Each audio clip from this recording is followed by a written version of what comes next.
Hey everyone, welcome back to This Explainer. Today we're diving into a massive mystery, and honestly, it's one that affects every single one of us. We're going to figure out exactly why those big, celebrated economic numbers you see flashing across the evening news, well, why they rarely, if ever, actually match the financial reality of what's sitting in our own wallets. So let's just jump right into this crazy cognitive dissonance. On one hand, you've got governments, politicians, and financial markets basically popping champagne because the news just announced the country's GDP grew by 3%. Yay, right? But on the other hand, the everyday reality for millions of people is just totally different. We're talking stagnant wages that barely cover the groceries and mounting debts that literally keep people up at night. Which brings us to the absolutely crucial question. What does this magic number, GDP, actually mean? Where does it even come from? How do they calculate it? And most importantly, does a rising GDP actually mean your daily life is getting any better? Or is it just a perfectly crafted illusion? Well, the answer is a lot more misleading than you might think. Let's take a quick trip back in time for a second, because GDP wasn't always just a thing.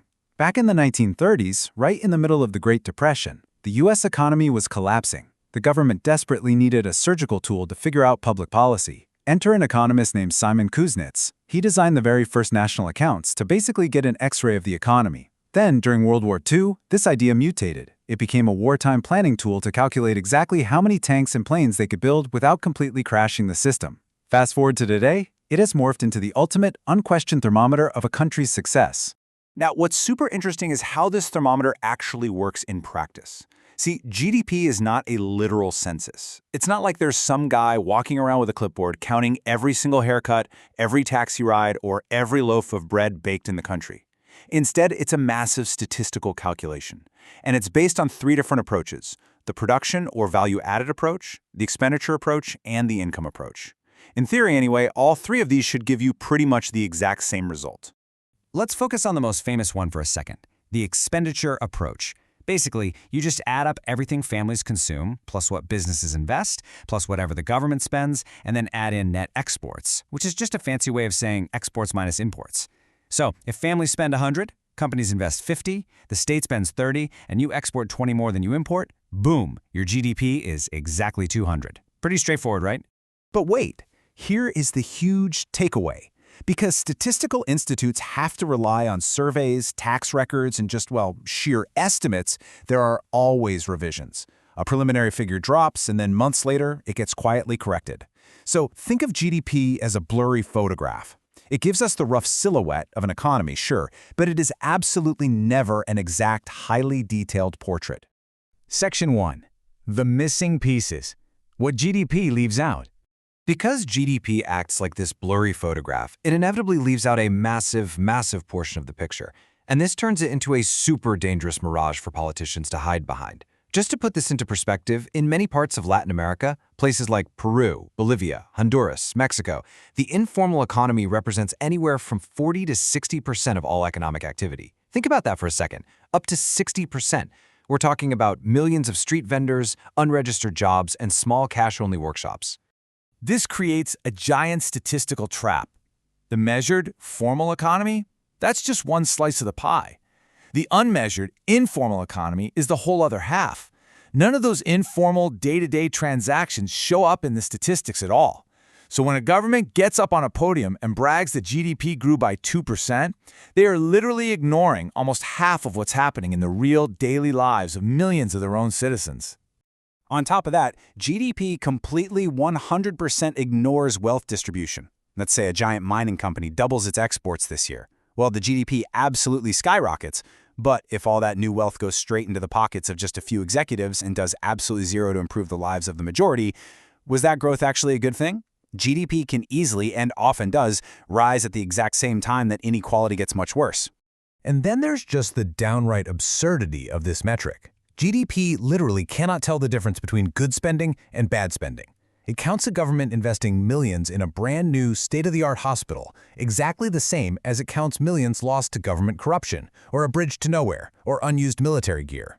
Get this, even a devastating natural disaster that destroys half a country can technically make GDP spike the following year, just because the massive reconstruction generates a ton of economic activity. The actual people are way worse off, but the stats will tell you the economy is booming. Crazy, right? Section 2. The debt mirage. growth on credit. So, if missing data and bad spending weren't enough to make you skeptical, we really need to talk about how GDP can be artificially pumped up. And it's done using something that literally mortgages our future. We really have to step back and ask ourselves, when a government borrows billions and billions of dollars to spend on public works or subsidies, and the GDP suddenly jumps up, is that economy actually healthy? Or is it just heavily medicated with credit? History shows us exactly how this lie plays out over and over. Look at Mexico in the 90s. Positive GDP growth on paper, but the reality on the ground was stagnant wages and a middle class just sinking into debt.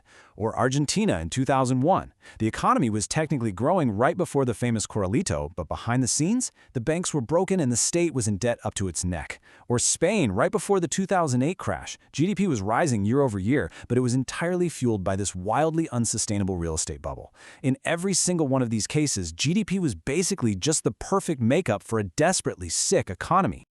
Honestly, the easiest way to understand this is to just look at your own personal finances. If you go into massive debt to buy a luxury new car today, your standard of living seemingly goes up, right? You look richer. But you didn't actually create any new wealth. You just brought your future consumption into the present. GDP works the exact same way. It can grow even if the only thing truly growing is a giant mountain of debt that someone else is going to have to pay off later. I absolutely love this analogy from our source material because it hits the nail right on the head. A rising number doesn't inherently mean you're doing better. If your doctor only looks at the scale going up, they're totally ignoring whether you gained healthy, strong muscle, or dangerous fat. GDP only measures the weight of the economy. It tells you absolutely nothing about its true health. Section 3. The real metric. Your financial freedom. Okay, so let's pivot away from what politicians and macroeconomists love to celebrate. Let's focus on the micro level, the only metrics that actually matter to you and your family. I mean, does GDP measure if you're drowning in unpayable debts? No. Does it measure your ability to actually save a little money at the end of the month? No. Does it account for your access to decent healthcare or that crushing daily anxiety you feel looking at price tags at the grocery store? Absolutely not. GDP is completely blind to your real-world struggles, from job insecurity right down to a lack of financial independence. So the crucial takeaway here is that true economics, the kind that actually moves the needle in your daily life, is not found in some cold macroeconomic percentage crawling across a news ticker. Real economics is found in your ability to manage your own capital. It's about learning how to protect your hard-earned wealth from the silent thief of inflation. It's striving for zero debt and building a literal fortress of financial independence around yourself. That is the only metric that should truly matter to you. So we're going to wrap up this explainer with a final provocative question for you to really chew on. Are you trusting a government statistic, or are you actively building your own financial reality? Look, GDP is always going to be the magic number for politicians. But remember this, a statistic is never going to pay your rent. It will never fill your pantry, and it definitely won't guarantee your future. You've got to invest in the one thing that absolutely nobody can take away from you, knowledge.